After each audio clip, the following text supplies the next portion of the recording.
If you're on the hunt for a new watch, you've hit the jackpot with this video, and the watches we're about to reveal might just tempt you to take a leap. It's been a wild decade for Rolex, transforming from just a timepiece to a full-blown status symbol and a pretty savvy investment. Lately, a lot of Rolex models have been selling for less than their official retail prices.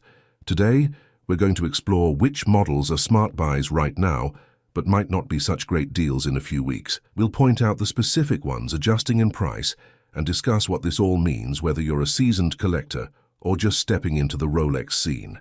And if you haven't subscribed to our channel yet, what are you waiting for? An engraved invitation? Hit that subscribe button to stay updated on all our future insights. Number 1. Rolex Datejust.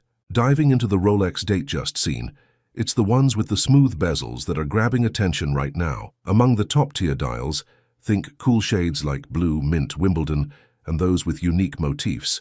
The smooth bezel versions are becoming a rare sight. Rumor has it, some of these models might even be discontinued soon. They're priced between $7,300 and $7,150, excluding the versions with the oyster bracelet. But here's something to chew on. If you're looking to pick one up as an investment to flip later, you might not see much profit. Even though these high-end dial models are as exclusive as a VIP lounge, they're not likely to blast off in value like a rocket ship. So if you're getting one, it might be more for the love of the watch than for a quick buck. Number 2. Rolex Explorer. Let's talk about the Rolex Explorer series. Starting with the 40mm model, it's pretty popular and currently priced at $8,300. But here's the deal. If you're thinking about grabbing one to sell later at a profit, you might want to reconsider. The resale value isn't looking great, and it could even slip below retail in the near future. So unless you're about to pick one up that you've already ordered, it might not be the best bet for a quick flip. The story's pretty similar with the 36mm version. Keep an eye on it, because its price might also fall below what you'd pay at retail soon. Now moving over to the Explorer 2, specifically the 42mm Polar model. It's a solid watch, but the black version's value has taken a hit. It's no longer pulling its $10,500 retail price. Expect to see it going for something in the late $8,700. If you're looking to sell, that's about the range you'll be looking at. But if you're buying, only go for it if you really like it and plan to keep it for yourself. As for the steel and gold range, there are a few older models with black and white dials that are holding their value around retail, mainly because they're discontinued. The newer models, like the champagne version, aren't quite holding up as well. The black dial version is worth keeping an eye on, though. All in all, if you're investing, tread carefully. If you're buying because you love the watch, then these ups and downs might not bother you too much. Number 3. Rolex GMT Master. Let's dive into the GMT Master range. A real hot topic last year. The watches were snagging prices above retail in January and February. Now the root beer model, with its slick rose gold and stainless steel combo, sits at a new retail price of $14,300. That puts it right around the list price, maybe just a bit over. It's been a favorite, but with the price hovering like this, you'll want to keep a close watch. It might slip below retail soon. And then there's the standout GR&R, decked out in 18-karat yellow gold and stainless steel, with a striking two-tone bezel and a Jubilee bracelet. After a price hike this year, it went from $138 to $146 on January 1st. It's nudging the upper limits of its list price, with the highest retail hitting about $59,500. Both these GMT Masters are stellar, but they're kind of teetering right at their price thresholds in the market right now. So if you're eyeing one, they're good ones to shortlist. Just maybe hang tight and watch the prices for a bit before jumping in. Number 4. Rolex Day Date.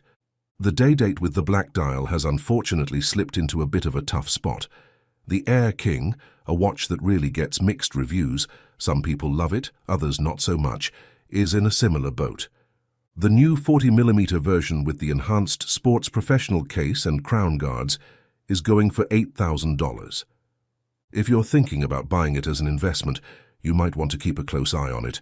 There's a chance its price could drop below retail soon. Then there's the Deep Sea range, where the James Cameron edition, with its cool blue and black dial, has been doing pretty well, especially the second-generation model. But even with decent sales, it's been hovering around or just under retail price due to how the market's shaping up. As for the newest model, priced at $15,800, it's looking like it might follow a similar path. If you're planning to snag one at that price, it could be all right for now, but just be mindful that it might end up being a watch to watch, as its price might dip in the next few months. Number 5. Rolex Daytona. Let's take a moment to talk about the Rolex Daytona.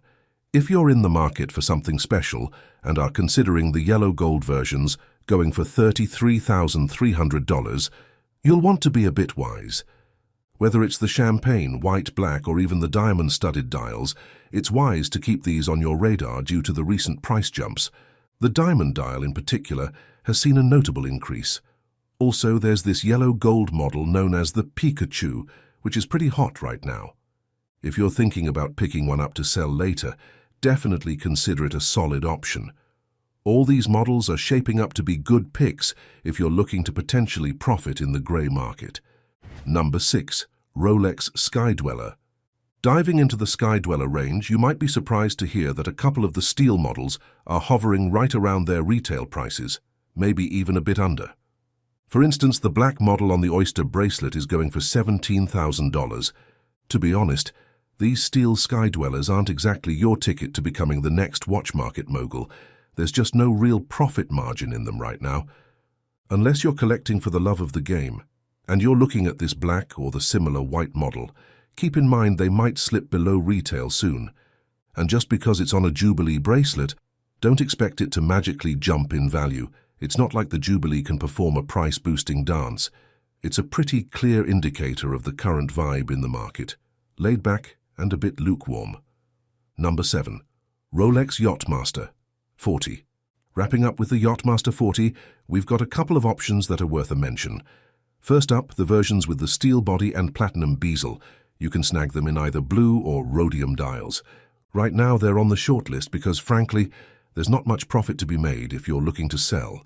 Switching gears to the steel and rose gold combination, this one's a bit of a wallet stretcher. It's got a slick unisex appeal, looking a tad smaller on the wrist, which might explain why it's a hit among both men and women. And here's a bit of trivia. Despite its posh look, don't expect it to pay your bills if you're planning to flip it. Definitely keep an eye on this one, as it's likely to dip below retail prices soon. So if you're interested, it might be worth playing the waiting game. So we've seen quite a few steel watches and entry-level models, particularly the steel and gold ones, landing on the shortlist lately. It's a sign of the times in the watch market. That's why we suggest you think twice before snagging these just for a quick flip. A lot of these entry-level pieces are selling for pretty much what you'd pay retail, or sometimes even less shortly after purchase. Kind of like buying a new car and watching its value drop as soon as you drive off the lot. But if one of these watches catches your eye and you're all about that style, then absolutely go for it. Own it, wear it, and make it part of your story. What do you guys think about all this? I'd love to hear your take down in the comments. And if you found this chat helpful, give us a thumbs up, or even better, drop a like. It's like giving a high five back. Don't forget to follow us for more insights. This is Opulent Oasis, signing off until next time. Can't wait to see you all again and dive into more watch talk.